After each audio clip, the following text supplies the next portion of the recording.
नमस्कार, बहुत स्वागत है आपका क्राइम केस ऐसे पॉडकास्ट में जिसमें आप जानेंगे और देखेंगे कि कैसे 8 लाख रुपए में अपने प्रेमी के साथ मिलकर मथुरा में और एक दर्दनाक हादसे को अंजाम दिलाया एक पत्नी ने कैसे प्रेमी के साथ मिलकर 8 लाख रुपए में अपने ही पति को मौत के घाट उतरवाने वाली इस डायन पत्नी ने ऐसा क्यों किया, जानकर आपके होश उड़ जाएंगे।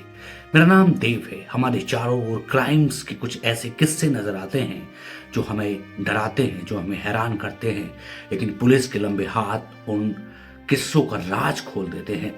8 लाख रुपए में प्रेमी के साथ मिलकर पत्नी ने मायके में बैठकर कैसे करा दी अपने पति की हत्या। चलिए स्टार्ट करते हैं आज की इस खौफनाक मंजर की कहानी को। दरअसल मथुरा के हाईवे थाने के गांव नगला माना के उस पार में शुक्रवार की रात को उमेश नाम के एक युवक का मर्डर हो जाता है। बाइक सवार जो शूटर थे वो आते हैं और उसकी हत्या हो जाती है। लेकिन इस कहानी में बड़ा पेंच है, इस कहानी में बड़ा उतार चढ़ाव है जो आप समझेंगे। दरअसल उसकी पत्नी नेहा जो कि 18 तारीख को मायके चली जाती है और 18 तारीख से पहले ही 2 दिन पहले ही जो था वो पूरा मामला काफ़ी हैरान कर देने वाला था। एक मुबीन नाम का आदमी था जिससे उमेश का विवाद हुआ था। इसके बाद वो घर चली जाती है, अपने मायके चली जाती है। लेकिन इसमें थोड़ा कहानी में ट्विस्ट है। ट्विस्ट क्या है? जो पत्नी नेहा नेहा का जो तरौली सोमाली के पवन से अवैध संबंध था, यानी प्रेमी था पवन नेहा का, जिसकी जानकारी बाकायदा उमेश को हो गई थी। ऐसा पूछताछ में उसकी पत्नी ने बताया, जिसको लेकर के वो अक्सर उसके साथ मारपीट करता था और उसके साथ जास्ती करता था, ऐसा पत्नी का कहना है। लेकिन कहते हैं ना कि साहब हाथी के दांत दिखाने के और खाने के और होते हैं।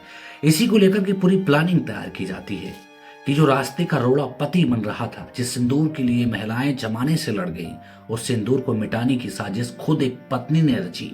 नेहा ने कैसे 8 लाख रुपए में शूटर तैयार किए, इसकी पूरी जिम्मेदारी पवन ने अपने कांधों पर ली।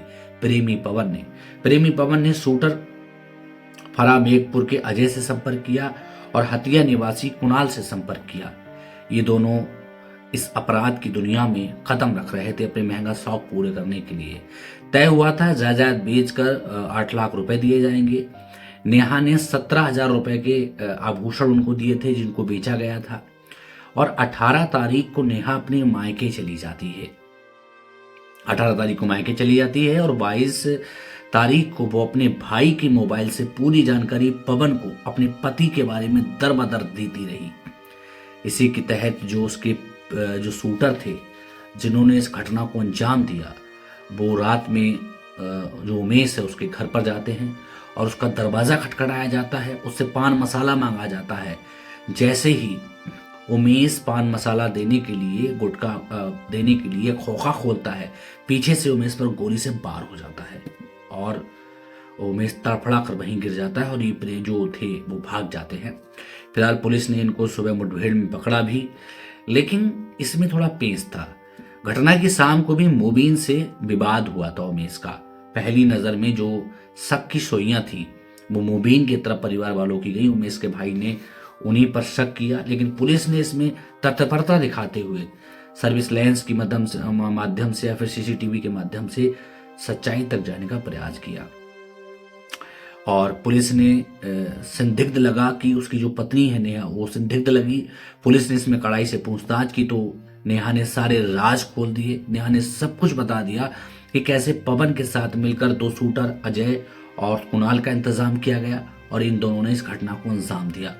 अब आप सोचिए, इस पूरी घटना ने हमें हैरान किया, इस पूरी घटना ने हमें सोचने पर मजबूर कर दिया कि जमाने का हाल कितना खराब है, कि कोई आदमी किस हद तक गिर सकता है। जिस सिंदूर की लड़ाई पूरी दुनिया लड़ रही है, जिस सिंदूर को बचाने के लिए महिलाओं ने जमाने से लड़ाई लड़ी, उस सिंदूर को खुद इस महिला ने पोंछ दिया। फिलहाल आप क्या सोचते हैं इस पूरी कहानी पर, इस पूरी खबर पर? अपनी राय देना बिल्कुल ना भूलें। क्राइम के इस किस्से में आपने क्या कुछ सीखा? ऐसे क्राइम को हम कैसे रोक सकते हैं समाज में? अपनी राय देना बिल्कुल ना भूलिए। तब तक के लिए नमस्कार।